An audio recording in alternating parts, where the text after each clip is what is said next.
Army আজ তারা কই, যারা বলতো বিটিএস হারাম, বিটিএস খ্রিস্টান, বিটিএস নাস্তিক ইত্যাদি।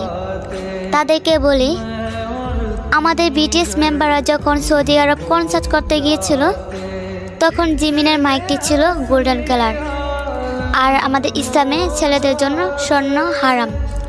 তাই জিমিন সেই জিনিসটাকে রুমাল দিয়ে ঢেকে ফেলে, আর আজ সেখানে গোল্ডেন কালার স্টিচ হয়ে নেগেটিভ পোশাক পরে উড়াধুরা নাচ চলতেছে, আমাদের নবীর রাষ্ট্রকে অসম্মান করতেছে।